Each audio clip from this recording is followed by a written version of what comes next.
নমস্কাৰ ইতিমধ্যে এডিৰ পৰীক্ষা শেষ হ'ল আৰু আৰম্ভ হ'ব ভাইভা বা মৌখিক পৰীক্ষা আপোনালোকে নিজকে নিজে কিমান সাজু কৰিছে নাজানো আমি ভাইভা এক্সামৰ কাৰণে আমি ৰেগুলাৰলি ক্লাছ লৈ আহি আছো সকলোৱে প্ৰতিদিনে ক্লাছবোৰ মনোযোগেৰে কৰিছে সো সকলোৱে ক্লাছ 5 টো সোনকালে বিচাৰিছিল গেট 4 কাৰণে যিসকলে ভাইভা এক্সাম দিব সো আমি গেট 4 যিসকলে এবাৰ ভাইভা পৰীক্ষা হ'ব এডিৰ সকলোকে অনুৰোধ কৰিছো ক্লাছটো চাবা যদি ভাল লাগে চেনেলটো সাবস্ক্ৰাইব কৰিব বেয়া লাগিলে নালাগে ঠিক আছে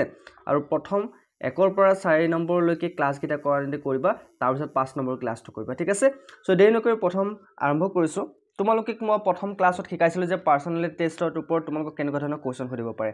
তোমালোকে ইন্ট্ৰডাকচন কেনেকৈ দিব লাগে ঠিক আছে এতিয়া আজিৰ ক্লাছটোত আমি জিকেৰ ওপৰত কেইটামান কোৱেশ্চন চাম তাৰ পিছত আকৌ পাৰ্সোনালিটি টেষ্টৰ ওপৰত কেইটামান কোৱেশ্চন চাম গতিকে ক্লাছটো আহিবলৈকে কৰিবা বহুত ইম্পৰ্টেন্ট হ'ব যদি সঁচাকৈ ভাল পাইছা তেনেহলে কমেন্ট কৰিবা নেক্সট পাৰ্ট যদি লাগে নেক্সট পাৰ্ট বুলি কমেন্ট কৰিবা 6 নম্বৰ পাৰ্টটো যদি লাগে ঠিক আছে সো দেনকৈ ক্লাছটো আৰম্ভ কৰিছো প্ৰথম তোমালোকক যদি সুধি দিয়ে ইন্টাৰভিউজনে যে অসমৰ সৰ্ববৃহৎ নদীদ্বীপ কোনটো which is the largest river island in Assam তেতিয়া তুমি উত্তৰ কেনেকৈ দিবা ডাইৰেক্টলি তুমি এনসাৰ দিব নোৱাৰা ঠিক আছে তুমি উত্তৰটো দিব লাগিব হয় স্যাৰ অসমৰ সৰ্ববৃহৎ নদীদ্বীপটো হৈছে মাজুলী ঠিক আছে ধুনীয়াকৈ উত্তৰ দিব লাগিব তোমাক যেনেকৈ কোৱেশ্চন খুদে তুমি যদি নোৱাৰা কোৱেশ্চনটো নোৱাৰো বুলি কবা কাৰণ তোমাৰ মাৰ্ক কটা যাব যদি টাইম ওয়েষ্ট কৰা যদি নাজানো বুলি কবা আৰু যদি জানা তেনেহলে ফটাকছে এনসাৰ দিব হয়তো সেই কোৱেশ্চনটোত যিখিনি নাম্বাৰ আছিল তুমি পাই যাবা ঠিক আছে নেক্সট কোৱেশ্চন তোমালোক কেনেকুৱা ধৰণৰ খুদিব পাৰে যে নেক্সট কোৱেশ্চন তোমালোক খুদিলে জানিবা where is the Kamakhya temple is located Kamakhya মন্দিৰ ক'ত অৱস্থিত তেতিয়া তুমি কি কবা নিশ্চয় স্যাৰ কামাখ্যা মন্দিৰ আমাৰ গুৱাহাটীত আছে কোনখন পাহাৰত নীলাচল পাহাৰত হয়নে গতিকে অপচন সি হ'ব কাৰেক্ট আনসাৰ মনত ৰাখিবা বহুত ইম্পৰ্টেন্ট মই প্ৰথম 10টা তোমালোকক জিকে কোৱেশ্চন দিছো কাৰণ জিকে তোমালোক খুদি দিয়ে কেতিয়াবা ঠিক আছে নেক্সট কোৱেশ্চন তোমালোক কি খুদিব which national park is famous for one horn rhinoceros এটা আমি সকলোৱে জানো যিসকলে এবাৰ গেট 4 পৰীক্ষা দিছে তেওঁলোকে জানে যে এশিঙীয়া গড়ৰ বাবে প্ৰসিদ্ধ অসমৰ কোনখন ৰাষ্ট্ৰীয় উদ্যান কাজিৰঙা ৰাষ্ট্ৰীয় উদ্যান হয়নে কাজিৰঙা ৰাষ্ট্ৰীয় উদ্যানখন এশিঙীয়া গড়ৰ বাবে প্ৰসিদ্ধ গতিকে মনত ৰাখিবা তোমালোক যদি ইন্টাৰভিউজনে কোৱেশ্চন খুদে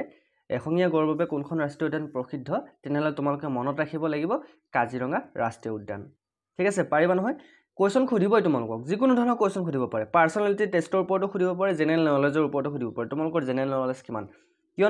কিয় খুদিব ইয়াৰ ওপৰত কাৰণ তুমি গেট 4 পৰীক্ষা ইতিমধ্যে বহু কেইজন ল'ৰা ছোৱালীক পিছ পেলাই থৈ তুমি ভাইভালৈ আগবাঢ়িছা গতিকে তুমি যদি জেনেৰেল নলেজ অকমানো নাই তেনেহলে পৰীক্ষাটো পাছ কৰিলা কেনেকৈ সেইবোৰ তোমালোকক পৰীক্ষা কৰিব কি জানি তুমি মনে কিবা চিটিং কৰি পাছ কৰা নাইতো গতিকে তোমাৰ জেনেৰেল নলেজটো তোমালোকক চাব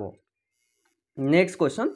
where is Sivasagar famous for Sivasagar কিহৰ বাবে জনপ্ৰিয় বা কিহৰ কাৰণে ফেমাস শিৱসাগৰ ফেমাস হৈছে মৈদামৰ কাৰণে আহোমৰ মৈদামৰ কাৰণে কাৰণ চৰাইদেউ মৈদাম ক'ত আছে শিৱসাগৰ ধৰে নহয় আহোম মনুমেন্ট এণ্ড টাংস গতিকে শিৱসাগৰ আহোমসকলৰ মৈদামৰ বাবে famous next question which place is Assam is called the tea city অসমৰ চাহৰ নগৰ বুলি কোনখন চহৰক জনা যায় ডিব্ৰুগড় গোলাঘাট মঙ্গলদৈ আৰু আপোনাৰ লখিমপুৰ গতিকে অসমৰ চাহৰ নগৰ বুলি কোনখন নগৰক জনা যায় সো ইয়াৰ কাৰেক্ট আনসাৰটো হৈছে ডিব্ৰুগড়ক অসমৰ চাহৰ নগৰ বুলি কোৱা হয় ঠিক আছে টি সিটি ইয়াতে মোক বহুতে কমেন্ট কৰিছিল স্যাৰ আমাৰ লখিমপুৰ সিটিৰ কাৰণে এটা ক্লাছ আনিবচোন কোনে কমেন্ট কৰিছিল মই নামটো পাহৰিলো নিশ্চয়কৈ আমি গেট 4 ক্লাছতে আমি লখিমপুৰ বা বিভিন্ন ধৰণৰ সিটিৰ ওপৰত কেনেকুৱা ধৰণৰ কোৱেশ্চন খুদিব পৰা আমি আনিম লখিমপুৰ সিটি আনিম তাৰ পিছত দৰং আনিম মঙ্গলদৈ আনিম ডিস্ট্ৰিক্টৰ ওপৰতো আমি কোৱেশ্চন আনিম সো বহুত ইম্পৰ্টেন্ট তোমালোকে ক্লাছবোৰ ৰেগুলাৰলি কৰিবা আৰু তোমালোকৰ এই পাৰ্টটো কেনেকুৱা পাইছা এতিয়ালৈকে আমাৰ গেট 4 কাৰণে ক্লাছ লাগে না নালাগে ভাইভাৰ কাৰণে তোমালোকে কমেন্ট কৰিবা ঠিক আছে এডিআই 2.0 আমি ভাইভাৰ ক্লাছ কৰি আছো তোমালোকে ক্লাছ কিটা কৰি ভাল পাইছা নে বেয়া পাইছা কমেন্ট কৰিবা যদি আমাৰ ফালৰ পৰা কিবা ভুল আছে আমি শুধৰণি কৰিবলৈ চেষ্টা কৰিম যদি তোমালোকে লাভ হৈছে তোমালোকে ক্লাছবোৰ ৰেগুলাৰলি কৰিব পাৰিবা next question which town has Asia's oldest oil refinery এছিয়াৰ পুৰণি তৈল শোধনাগাৰ তেল শোধনাগাৰ ক'ত আছে ডিগবৈ তেল শোধনাগাৰটো এছিয়াৰ আটাইতকৈ পুৰণি শোধনাগাৰ মনত ৰাখিবা ঠিক আছে খুদি দিব পাৰে এছিয়াৰ ভিতৰত আটাইতকৈ পুৰণি তেল শোধনাগাৰটো কোনটো নাম কোৱাচোন তেতিয়া তুমি উত্তৰটো কেনেকৈ দিবা তেতিয়া তুমি মনত হঠাৎ ক'ব লাগিব মনত ৰাখিব লাগিব যে ডিগবৈ তেল নগৰটো হৈছে এছিয়াৰ ভিতৰত আটাইতকৈ পুৰণি তেল শোধনাগাৰ ঠিক আছে নেক্সট কোৱেশ্চন তোমালোক যদি খুদি দিয়ে where is the Umananda temple situated উমানন্দৰ মন্দিৰ ক'ত আছে কি কবা তেতিয়া উমানন্দৰ মন্দিৰ ক'ত আছে আচৰিত হ'ব নালাগে উমানন্দ মন্দিৰ আছে পিকক আইল্যান্ড ব্ৰহ্মপুত্ৰত আছে কোনটো আইল্যান্ডত পিকক আইল্যান্ডত ঠিক আছে মনত ৰাখিবা নেক্সট কুৱেশ্যন তোমালোক যদি সুধি দিয়ে which district is famous for bell metal craft মানে কোনখন জিলা কাঁহ পিতলৰ শিল্পৰ বাবে বিখ্যাত সৰ্থেবাৰী হয় নাই নহয় সৰ্থেবাৰী কাঁহ পিতলৰ বাবে বিখ্যাত গতিকে অপশ্যন চি হ'ব কাৰেক্ট এনসাৰ গুড পাৰিবা কিন্তু এনসাৰ দিটোৱে তোমালোকে ভয় ভয়কে এনসাৰ নিদিবা দেই মই আকৌ কৈছোঁ তোমালোকে অসম পুলিচৰ কাৰণেও ভাইভাৰ কাৰণে আমি ক্লাছ আনিছোঁ এডিআৰিৰ কাৰণেও আমি ভাইভাৰ ক্লাছ আনিছোঁ চ' প্ৰতিটো ক্লাছতে মই কৈছোঁ যে যেতিয়া তুমি উত্তৰটো দিবা বা এনসাৰ দিবা যিজনে তোমাক প্ৰশ্ন সুধিব চ' মেইনলি তোমালোকৰ কথোপকথনত কোনো ধৰণৰ যাতে ভয় ভাৱ নাথাকে ঠিক আছে ভয় ভাৱ থাকিলে কি হয় ইণ্টাৰভিউজনে বুজি পায় যে এই ল'ৰাটো কনফিডেণ্ট নহয় যি কিবা ধৰি লোৱা টান কাম দিলে তোমাক সেই টান কামটো তুমি কৰিব নোৱাৰিবা গতিকে তেওঁ তোমাক সেই ইণ্টাৰভিউৰ পৰা মাৰ্কটো কমাই দিব গতিকে ফুল কনফিডেণ্ট থাকিবা যেনেকুৱা ধৰণৰ বিশ্বাস থাকিব লাগে ইণ্টাৰভিউজনে তোমাৰ ওপৰত সিমান বিশ্বাস ৰাখিব পাৰিব লাগিব নেক্সট কুৱেশ্যনটো আহিছোঁ which city is known as the gateway of north east আমি গম পাইছোঁ যে কোনখন চহৰ উত্তৰ পূৰ্বাঞ্চলৰ দুৱাৰ বুলি কোৱা হয় গুৱাহাটী হয়নে নহয় আমি উত্তৰ পূৰ্বাঞ্চলৰ নৰ্থ ইষ্টত সোমাব লাগিলে আমি গুৱাহাটীৰে আহিব লাগিব নালাগে গতিকে গুৱাহাটী হৈছে উত্তৰ পূৰ্বাঞ্চলৰ দুৱাৰ বুলি কোৱা হয় নেক্সট কুৱেশ্যন যদি তোমালোক সুধি দিয়ে মানস ৰাষ্ট্ৰীয় উদ্যান কোনখন জিলাত অৱস্থিত in which district is Manas national park এইবিলাক কুৱেশ্যন তোমালোক সুধিবই কিন্তু বাউন কাৰণ জেনেৰেল নলেজ তোমালোকৰ most important okay so' Manas ৰাষ্ট্ৰীয় উদ্যান কোনখন জিলাত আছে Kokrajhar Baksa Barpeta all of this ইয়াৰ কাৰেক্ট এনচাৰটো হৈছে গোটেইকেইখন জিলাতে মানস ৰাষ্ট্ৰীয় উদ্যান পৰে ঠিক আছে কোকৰাঝাৰ বাক্সা বৰপেটা এই গোটেইকেইখন ডিষ্ট্ৰিক্টে চ' ইতিমধ্যে আমি 10টা জিকে কুৱেশ্যন চালোঁ এতিয়া আমি পাৰ্চনেলিটি টেষ্টৰ ওপৰত কুৱেশ্যন চাম বহুকেইটা কুৱেশ্যন আছে আপোনালোকে অকণমান সময় ধৈৰ্য ধৰক ক্লাছটো শেষ কৰি চাওক আৰু ইয়াৰ লগে লগে মই কওঁ এডিআৰি গেট 4 যদি আপোনালোকে এডিআৰি গেট 4 কাৰণে আপোনালোকে যদি ভালকৈ প্ৰিপেৰেশ্যন চলাব বিচাৰিছে আমি ফুল কোৰ্চ ফাইভাৰ আগবঢ়াইছোঁ মাত্ৰ 149 ৰুপিছত 3000 প্লাছ কুৱেশ্যন পাব PDF যদি আপোনালোকে ল'ব বিচাৰে আমাৰ ক্লাছবোৰ কৰিব ক্লাছৰ লগতে আপোনালোকে PDFবোৰ পাব আমাৰ ক্লাছবোৰ বিনামূলীয়া কিন্তু PDFত আপোনালোকে 149 ৰুপিছ দিব লাগিব যদি আপোনালোকে আমাৰ এডিআৰি 2.0 ফাইভাৰ কাৰণে PDF ল'ব বিচাৰি আছে বহুতে ইতিমধ্যে ল'লেই চ' আপোনালোকে যদি ভালকৈ নিজকে নিজে পৰীক্ষা কৰিব বিচাৰিছে ঘৰতে বহি আপুনি প্ৰেক্টিছ কৰিব বিচাৰিছে তেনেহ'লে আমাৰ PDF কেইটা লৈ ল'ব পাৰিব PDF ল'ব লাগিলে এই নাম্বাৰটোত আপোনালোকে পে'মেণ্ট কৰিব লাগিব নাম্বাৰটো হৈছে 8638686390 ঠিক আছে এই নাম্বাৰটোত পে'মেণ্ট কৰি এইটো নাম্বাৰটোৱে হোৱাটছআপ আছে আপুনি হোৱাটছআপত স্ক্ৰীনশ্বট দি দিব 149 ৰুপিছ পে'মেণ্ট কৰিব লাগিব আপুনি PDF পাব 3000তকৈ অধিক কুৱেশ্যন ঠিক আছে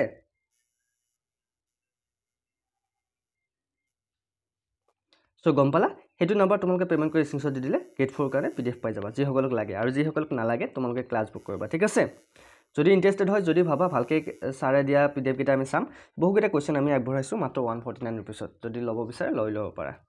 এতিয়া আহিছোঁ তোমাক পাৰ্চনেলিটি টেষ্টৰ ওপৰত কেনেকুৱা ধৰণৰ কুৱেশ্যন সুধিব পাৰে প্ৰথম কুৱেশ্যনটো চোৱা what is the biggest challenge you have faced and how did you overcome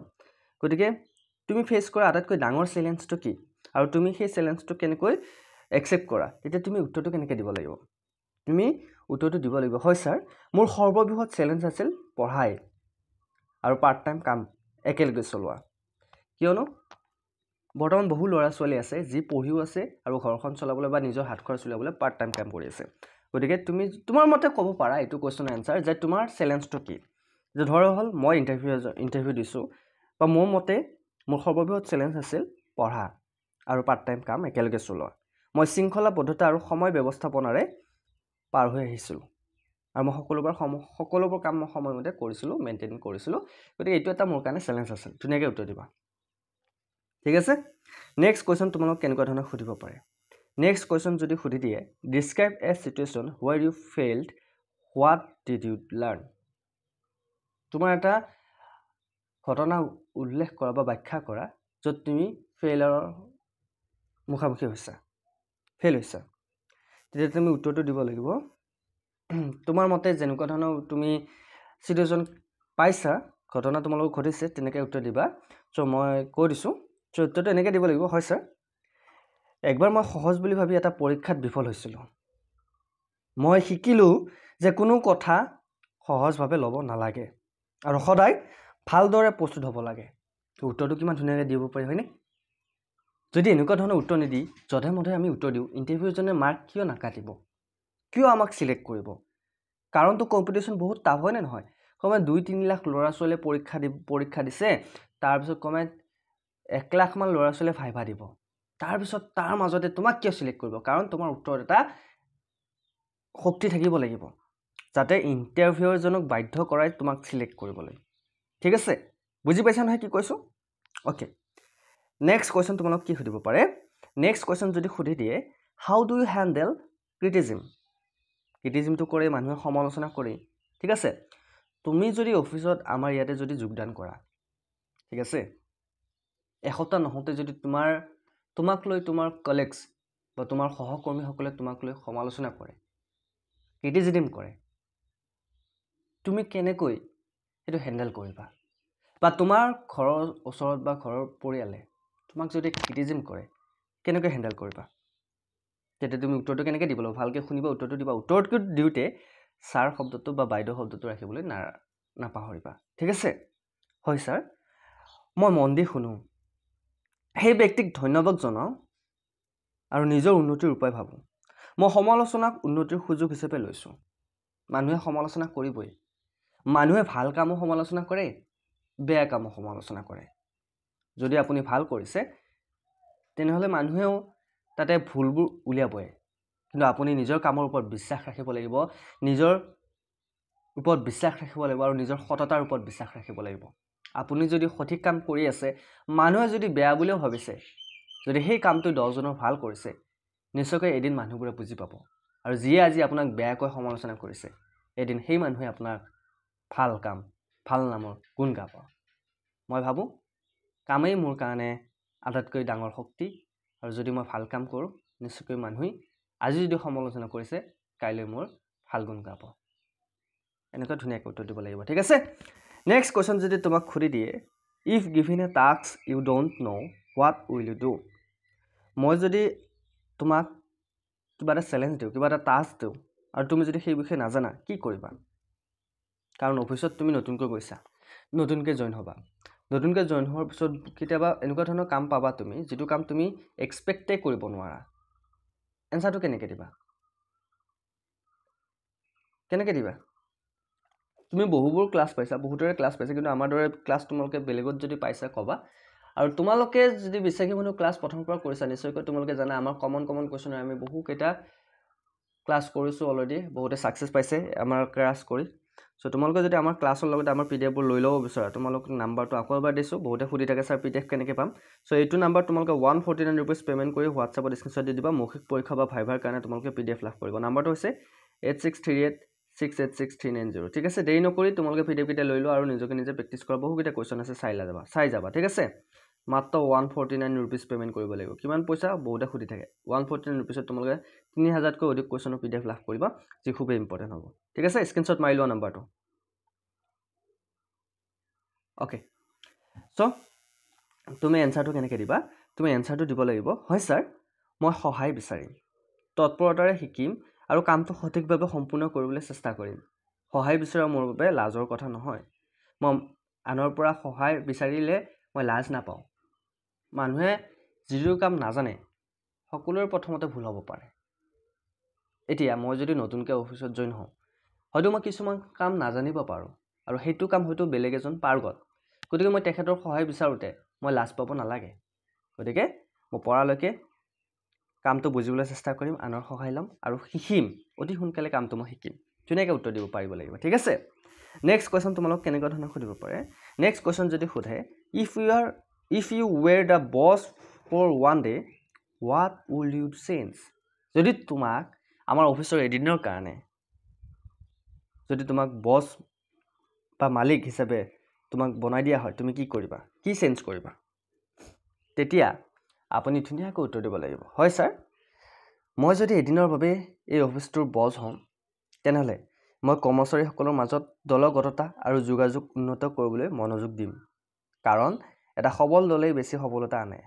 গতিকে মই টিম ৱৰ্কৰ ওপৰত গুৰুত্ব দিম ঠিক আছে তুমি এনচাৰটো এনেকৈ দিব লাগিব I will focus on improving team work and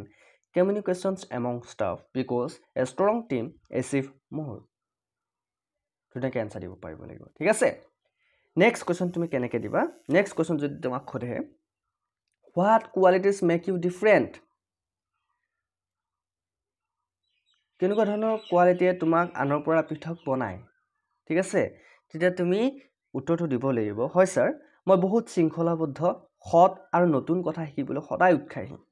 যি মোক যিকোনো পৰিস্থিতিতে খাপ খুৱাই চলিবলৈ সহায় কৰে ধুনীয়াকৈ উত্তৰ দিবা উত্তৰ দিওঁতে যাতে তোমাৰ মুখখন নকপে ভয় নোখোৱা ঠিক আছে ধুনীয়াকৈ উত্তৰ দিবা ক্লাছটো কৰি কেনেকুৱা লাগিছে তোমালোকৰ ভাল লাগিছে নে বেয়া লাগিছে পাৰিম লাগিছে নে এতিয়া এনেকুৱা ধৰণৰ কুৱেশ্যন যদি তোমালোকক সুধি দিয়ে কি কৰিবা তেতিয়া ভয় কৰিছা নেকি বিশ্বাসী বন্ধু সদায় তোমালোকৰ লগত আছে অ'কে ইণ্টাৰভিউ আমি প্ৰেক্টিছ কৰাই আছোঁ তোমালোকে প্ৰেক্টিছ কৰিবা তোমালোকৰ বহুত হেল্প হ'ব নেক্সট কুৱেশ্যনটো লৈ আছোঁ have you ever taken a leadership role yes তুমি এটা উত্তৰটো কেনেকৈ দিবা তুমি আগতে লিডাৰশ্বিপ ৰোলত আছিলানে তেতিয়া তুমি উত্তৰটো কেনেকৈ দিবা য়েছ হয় মই বিদ্যালয়ৰ প্ৰজেক্টত সৰু দলে কাম কৰাৰ সময়ত নেতৃত্ব লৈছিলোঁ য'ত মই কাম সমন্বয় কৰিছিলোঁ আৰু দলৰ সদস্যসকলক উৎসাহিত কৰিছিলোঁ তুমি আগতে কেতিয়াবা নেতৃত্ব দিছিলানে এনেকুৱা ধৰণৰ যদি কুৱেশ্যন সুধি দিয়ে তোমাক তেতিয়া ক'ব লাগিব য়েছ I have led small group tasks during school project where I coordinate work and motivated my team. Okay? পাৰিবা? Next question যদি তোমাক সুধি দিয়ে What does honesty mean to you at work? Honesty মানে সততা কামত কি বুজায়? তুমি কি বুজায়? তোমাৰ মতে কি? honesty বা সততা? তেতিয়া তুমি উত্তৰটো দিব লাগিব হয় স্যাৰ কৰ্মস্থলীত সত্যনিষ্ঠা বুলিলে বুজায় যিকোনো কামত সঠিক হোৱা ভুল লুকুৱাব নালাগে আৰু সংস্থাটোৱে দিয়ে বিশ্বাসৰ সন্মান ৰাখিব পৰাটোকেই অনেষ্টি বা সততা বুলি কোৱা হয় ঠিক আছে পাৰিবা নেক্সট কোৱেশ্চন যদি তোমাক সুধি দিয়ে how do you set and achieve personal goals তেতিয়া তুমি উত্তৰটো কি দিবা তেতিয়া তুমি উত্তৰটো দিব লাগিব হয় ছাৰ মই ডাঙৰ লক্ষ্যবোৰ সৰু ধাপত ভাঙো বা সৰুকৈ ভাগ কৰি সময়সীমা ঠিক কৰোঁ আৰু নিয়মিতভাৱে অগ্ৰগতি পৰ্যবেক্ষণ কৰোঁ I break big goals into small step মই সপোন দেখোঁ ডাঙৰ সপোন দেখোঁ কিন্তু সেই সপোনবোৰক মই সৰু ভাগত ভাগ কৰোঁ আৰু এটা ডেডলাইন ছেট কৰোঁ সময়সীমা ঠিক কৰোঁ আৰু এই সময়মতে মই প্ৰতিটো ষ্টেপ সম্পূৰ্ণ কৰিবলৈ চেষ্টা কৰোঁ ধুনীয়াকৈ উত্তৰ দিবা ঠিক আছে নেক্সট যদি তোমাক কুৱেশ্যন সুধি দিয়ে if selected how will you contribute to the organization যদি তুমি চিলেক্ট হোৱা তেনেহ'লে এই সংস্থাটোৰ প্ৰতি বা এই অফিচটোৰ প্ৰতি তোমাৰ ফালৰ পৰা কেনেকুৱা ধৰণৰ সহযোগিতা থাকিব তেতিয়া তুমি উত্তৰটো দিব লাগিব হয় ছাৰ মই সততাৰে কাম কৰিম দলৰ সহায় কৰিম আৰু কাম সঠিকভাৱে সম্পূৰ্ণ কৰিবলৈ মনোযোগ দিম যাতে সংস্থাটোৰ উন্নতি হয় ঠিক আছে ধুনীয়াকৈ উত্তৰ দিবা I will work sincerely, support my team, and focus on completing tasks efficiently to help the organization grow. ধুনীয়াকৈ উত্তৰ দিব পাৰোঁ আমি নহয়নে নেক্সট কুৱেশ্যন তোমালোকক কেইটামান জিকেৰ ওপৰত কুৱেশ্যন সুধি দিলে যে মিৰি জীয়ৰী যিখন কিতাপ সেইখন কোনে লিখিছিল জেনেৰেল নলেজৰ ওপৰত তেতিয়া তুমি উত্তৰটো ফটাকছে দিব লাগিব ৰজনীকান্ত বৰদলৈ মিৰি জীয়ৰী কিতাপখন কাৰ ৰজনীকান্ত বৰদলৈ এই কুৱেশ্যনটো তোমাক কেতিয়া সুধিব যেতিয়া তোমাক সুধিব তোমাৰ হবি কি যেতিয়া তুমি কোৱা মই কিতাপ পঢ়ি ভাল পাওঁ তেতিয়া তোমাক যদি সুধি দিয়ে এখন মিৰি জীয়ৰী কিতাপখন কোনে লিখিছিল কোৱাচোন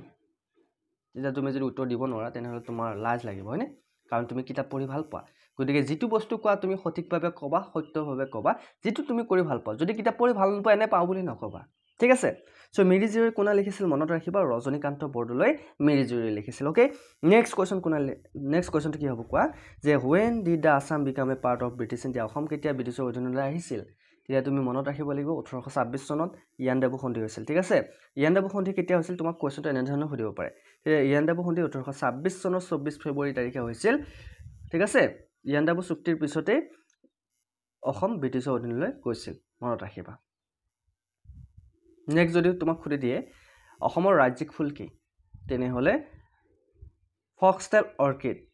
বা কপৌফুল হৈছে অসমৰ ৰাজ্যিক ফুল মনত ৰাখিবা অসমৰ ৰাজ্যিক গছ কি হলং গছ হৈছে অসমৰ ৰাজ্যিক গছ নেক্সট কুৱেশ্যন যদি তোমাক সুধি দিয়ে who is called the father of Assamese prose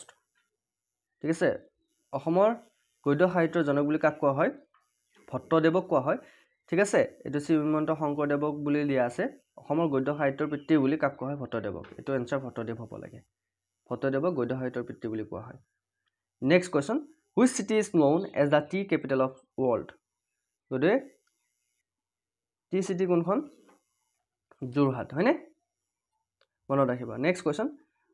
what is name of Assam 100 rhinoceros এশিঙীয়া গঁড়ৰ বাবে কোনখন বিখ্যাত কাজিৰঙা ৰাষ্ট্ৰীয় উদ্যান গতিকে টি চিটি আৰু টি কেপিটেল দুটা ভিতৰত পাৰ্থক্য আছে হা সো টি চিটিটো মই তেতিয়া কি কৈছিলো ডিব্ৰুগড় বুলি কৈছিলো সো টি চিটি আৰু টি কেপিটেল দুটা বস্তু আছে অসমৰ টি চিটি বুলি কোনখনক জনা যায় তোমালোকে এইটো কোৱেশ্চন চাব লাগিব সো টি চিটি হৈছে চাহৰ নগৰ হৈছে ডিব্ৰুগড় আৰু টি কেপিটেল হৈছে অসমৰ কি যোৰহাট সো এইটো হ'ব টি কেপিটেল হৈছে যোৰহাট আৰু টি চিটি হৈছে which city is known as the tea capital হৈছে যোৰহাট মনত ৰাখিবা টি চিটি হৈছে তোমালোকৰ মনত ৰাখিবা ডিব্ৰুগড় আৰু টি কেপিটেল হৈছে অসমৰ Jorhat next question what is the name of Assam 100 rhinoceros অসমীয়া কাজিৰঙা উদ্যান ঠিক আছে কাজিৰঙা ৰাষ্ট্ৰীয় উদ্যান আছে এশিঙীয়া গঁড়ৰ বাবে বিখ্যাত নেক্সট কোৱেশ্চন তোমালোক খুদি দিব পাৰে who was the first Assamese film director প্ৰথম অসমীয়া ফিল্ম ডাইৰেক্টৰজনৰ নাম কি কোৱাচোন তুমিতো ফিল্ম চাই ভাল পোৱা যদি তোমাক খুদি দিয়ে তেতিয়া তুমি মনত ৰাখিব লাগিব জ্যোতি ভট্টাচাৰ্য ঠিক আছে তো তোমালোকে এই পাৰ্টটো ভাল পাইছান নাই তোমালোকে 5 নম্বৰ পাৰ্টটো ভাল পাইছান নাই যদি তোমালোক 6 নম্বৰ পাৰ্টটো লাগে কমেন্টত নেক্সট পাৰ্ট বুলি সকলোৱে লিখিবা তেতিয়া আমি 6 নম্বৰ পাৰ্টটো অতি সোনকালে লৈ আহিম নেক্সট পাৰ্ট বুলি লিখিবা যদি 6 নম্বৰ পাৰ্টটো লাগে আৰু 5 নম্বৰ পাৰ্টটো যদি ভাল পাইছা চেনেলটো সাবস্ক্ৰাইব কৰি দিবলৈ নাপাহৰিবা যদি আমাৰ ৰেগুলাৰলি ক্লাছ কৰিব বিচাৰা আৰু যদি তোমালোকে পিডিএফ কেইটা ল'ব বিচাৰা আমাৰ নাম্বাৰটো হৈছে 8638686390 এই নাম্বাৰটোত পেমেন্ট কৰি তোমালোকে স্ক্ৰিনশ্বট দি দিলে পিডিএফ পাই যাবা ঠিক আছে